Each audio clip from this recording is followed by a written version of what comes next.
Good morning and welcome to Business Live. Annual profits at the international events, academic, publishing and digital services group Informa have more than doubled as the post-lockdown bounce back in demand for exhibitions and conferences continued.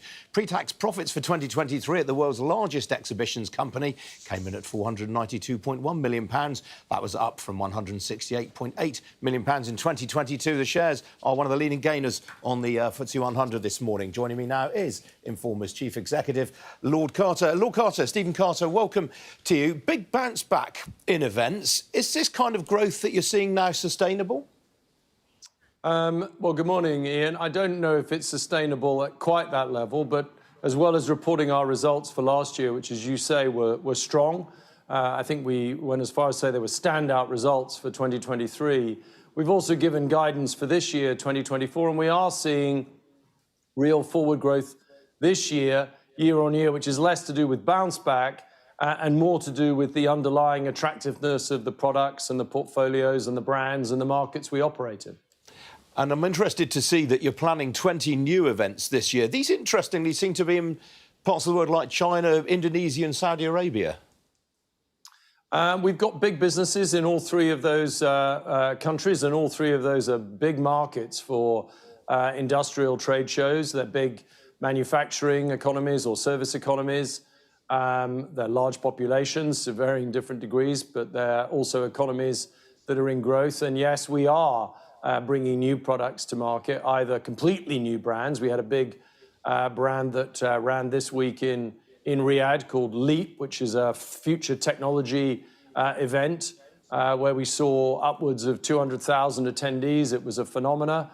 And we're bringing a range of new brands and new products to markets, not just in China and Indonesia and Saudi Arabia, but across all of our markets. Do you think you're winning market share in this space? It's a good question. We hope so. I mean, we've built this business over the last decade or so. We have a unique portfolio of brands. We've invested on our own data analytics warehouse to give us real proprietary customer insight and knowledge. So definitely, we're looking to grow our business through market share as well as innovation. Now, the other big news that's come out of Informa in the last month is that you're merging your Informa Tech digital businesses with a US company called TechTarget. What's the thinking there? Yes, well, thanks for bringing that up. I mean, we announced about 5-6 weeks ago that in one of our businesses, which is dedicated to servicing the technology end market, the route to growth for us, we saw was to merge with an existing business in the United States called TechTarget, and that new combined company, we will own the majority of it, will be the controlling shareholder when it gets approved, but it will stay listed in North America. What does it do? That business provides digital services connecting buyers and sellers in the enterprise technology market digitally through buyer discovery, buyer intent, original content, lead specification. And so the way to think about it is we'll end up with two businesses in that market, a big platform of live trade shows and a market-leading position in digital services, with us being the 100% owner, obviously, of Informa and the 57% owner of what will be new TechTarget. And that business, as you say, will stay listed? That'll stay listed in the US. We obviously will stay here, listed and domiciled in the United Kingdom. But the digital service business servicing enterprise technology markets, 85% of that end market is in America. So really it makes sense for that business to be listed and housed, you know, where the market is, where the customers are, and where the capital is for those sorts of businesses. Now, I guess if there is a blemish with today's results, there's been a very modest drop in operating profits in your academic publishing business. What happened there?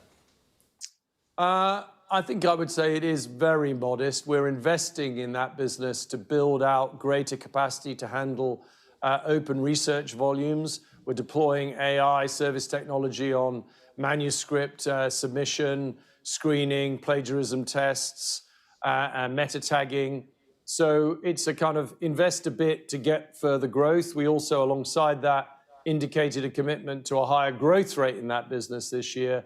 So it's it's more of an investment issue than a margin loss issue. And we feel confident about our academic business because you're seeing much investment in primary research around the world, here in the United Kingdom, but in many places in the world. Original research in new subject areas is an engine for growth for many economies. Absolutely. I mean, that part of the business has some great publishing names in it, Routledge being probably one of the best known. What proportion of sales still come from traditional printed books?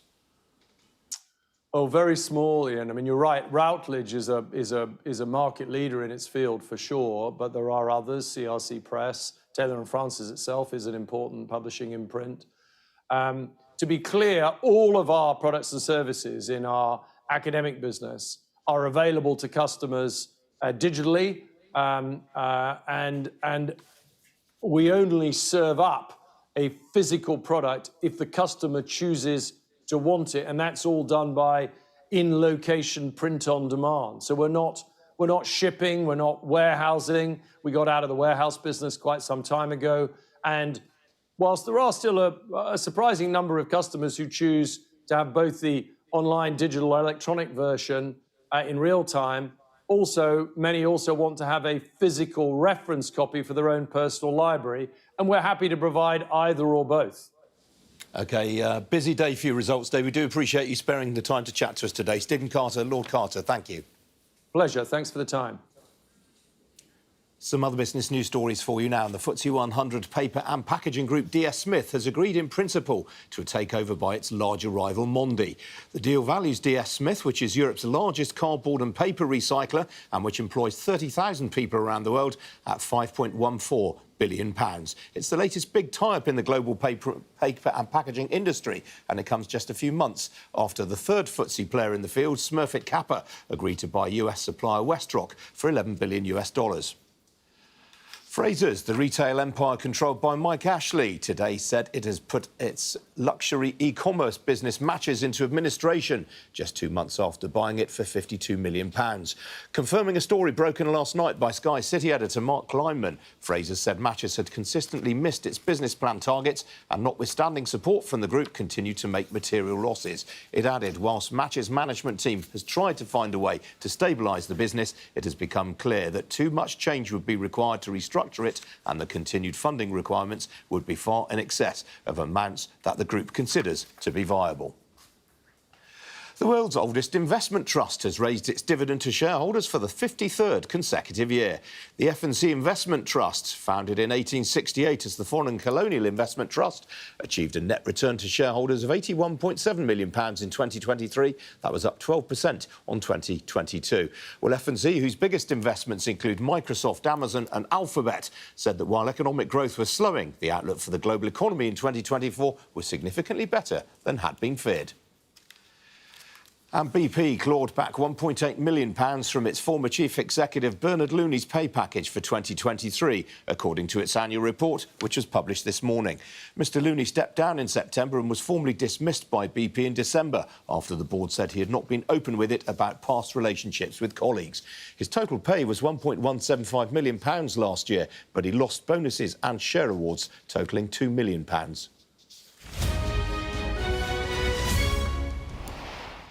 Well, the pound has continued to put on gains against the US dollar after comments yesterday from the US Federal Reserve Chair Jay Powell that reinforced hopes of interest rate cuts soon. Sterling has this morning hit its highest level against the dollar since the 31st of July last year. As you can see, it's up by nearly 1/6 of 1% just now, also up by nearly 1/3 of 1% against the euro. The single currency, meanwhile, off modestly against the greenback.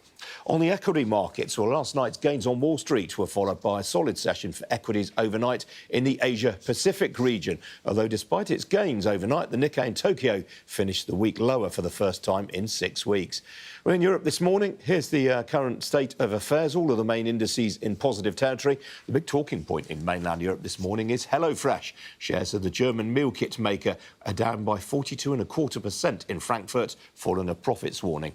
Well, here in London, the FTSE 100 is in negative territory right now, off 1/3 of 1%. Some of those big dollar earners are weighing on the index, given sterling strength against the greenback. The leading blue chip faller this morning in percentage terms is Rentokil Initial, off nearly 4%. Should point out that's probably down to profit taking. It was up 17% yesterday. That was on results. Another company that reported yesterday is the gaming group Entain.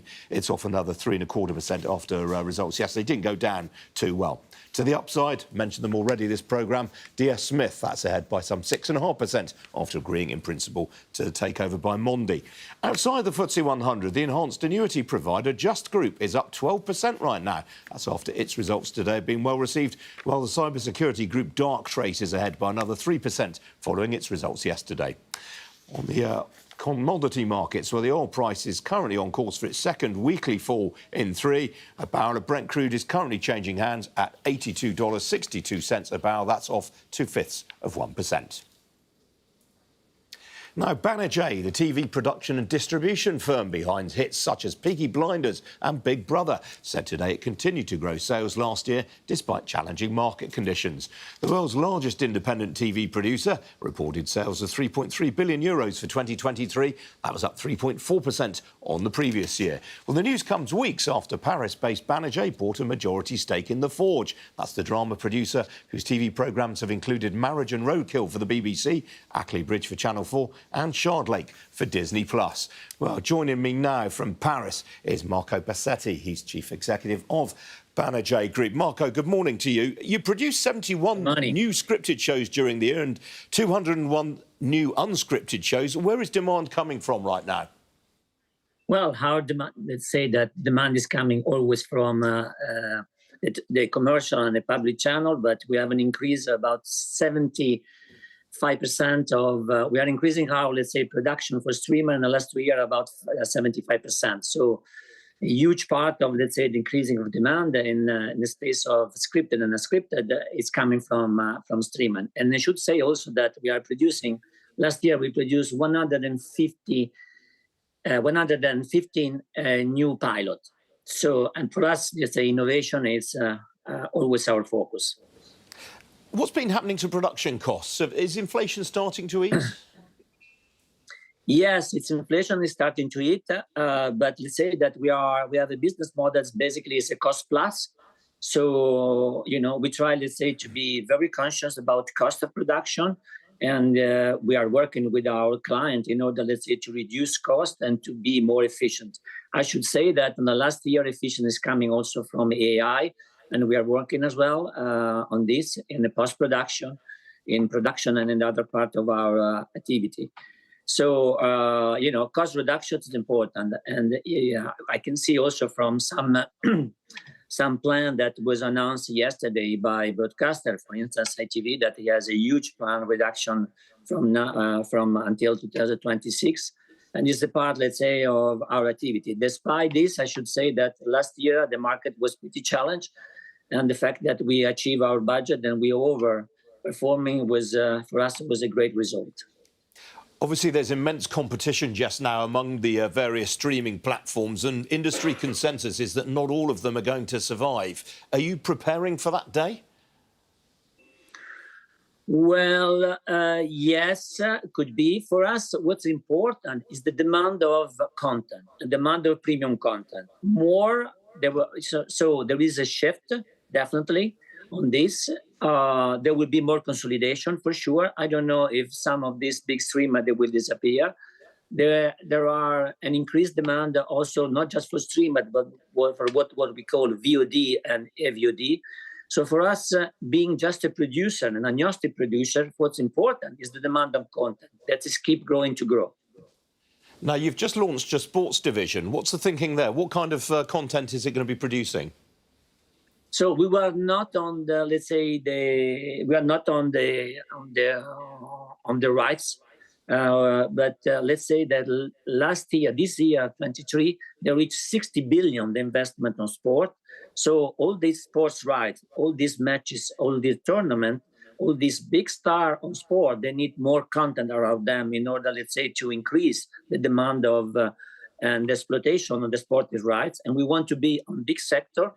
With our creativity, creating docu, recurring show for them, and let's say to working with our client, with our, let's say, platform, and also with the league, and with the team in order, let's say, to create value for them. There are leagues that now they are not just anymore, let's say, a sport league, but there are also media company and also some team, some soccer team, rugby team, basketball team. They became a media company as well. So we want to be there to deliver content for them and to create content for them. Now, the recent history of the group has been one of being very acquisitive. Obviously, famously, you bought Endemol Shine a few years ago. I mentioned the Forge. You also bought a stake in Eva Longoria's production company recently. Are there more acquisitions in the pipeline? Well, you know, we are always looking very deeply, and we are looking all the opportunity the market can offer. Let's say that in the last 2 years, we made 36 deals in the last 2 years. We are very happy to work with Eva Longoria and Chris Abrego. We should say that we never overpaid. We are happy that now on the market they are coming back some private equity, like for instance 403 with Redbird and also KKR and some other. But you know, we are fine as we are, you know. And if there are opportunities, we will take a deep look. Now we are launching. Marco, we're out of time, I'm afraid. I must stop you there. Thank you very much indeed for joining me. Good to see you. It's a pleasure. Thanks to you. Thank you. Bye. That's it from me. I'm back at 4:30 with our afternoon edition. Hope to see you then. In the meantime, do stay tuned. Up next, it's Sam Washington. See you later. Cheerio.